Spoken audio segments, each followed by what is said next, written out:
My name is Peter Goetje. I'm a director of the Nordic Cochrane Center in Copenhagen and professor of research design and analysis at the University of Copenhagen. 2 years ago, I found out that our prescription drugs are the third leading cause of death after heart disease and cancer. Our drugs kill around 200,000 people in America every year, and half of these people die while they do what their doctors told them. So they die because of the side effects. The other half die because of errors. And it's often the doctors that make the errors, because any drug may come with 20, 30 or 40 warnings, contraindications, precautions, and so on.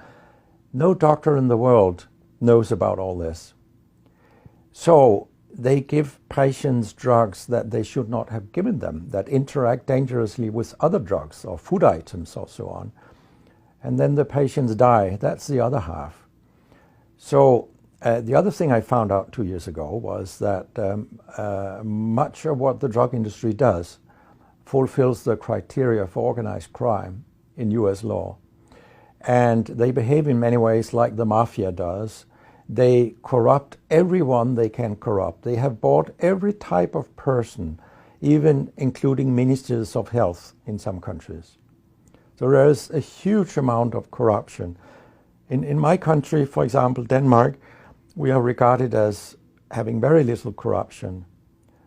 But yet we have thousands of doctors on industry payroll, although we are just 20,000 doctors.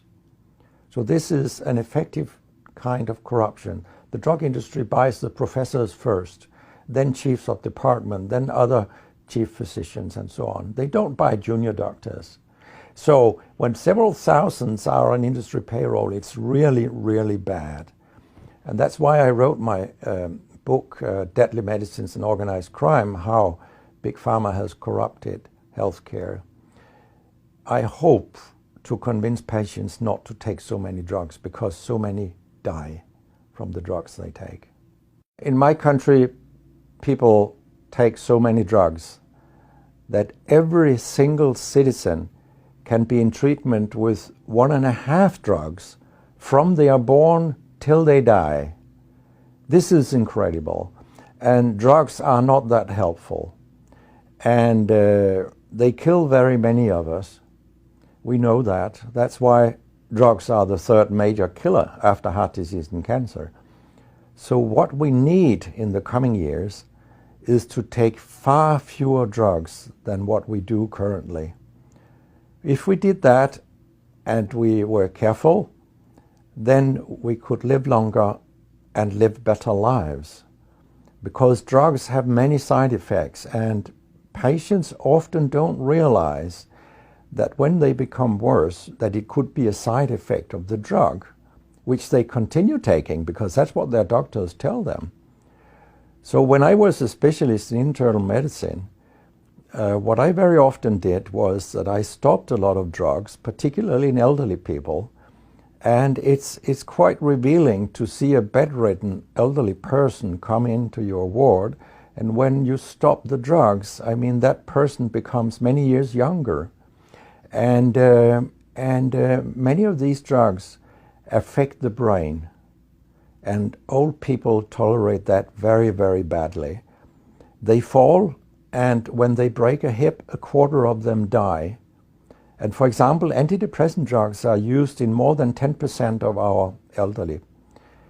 And they seem to kill 3% of them every year.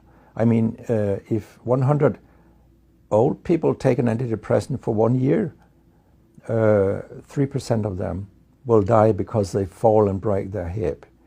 This is a huge death rate. So a lot of other drugs than antidepressants also make people fall and kill them. And they may affect your cognition, your memory, and all these things. And then they interact in ways that we know almost nothing about. Very many elderly, they take more than 5 drugs a day. And we actually don't know how these drugs interact with each other. What we do know is that all drugs have many effects in the body, and some of them interact also in their metabolism. so that you can get a too high concentration of a drug if you take other drugs simultaneously. So we make a lot of harms that we don't even recognize. I have a pretty colorful collection of things people have called me during all these years.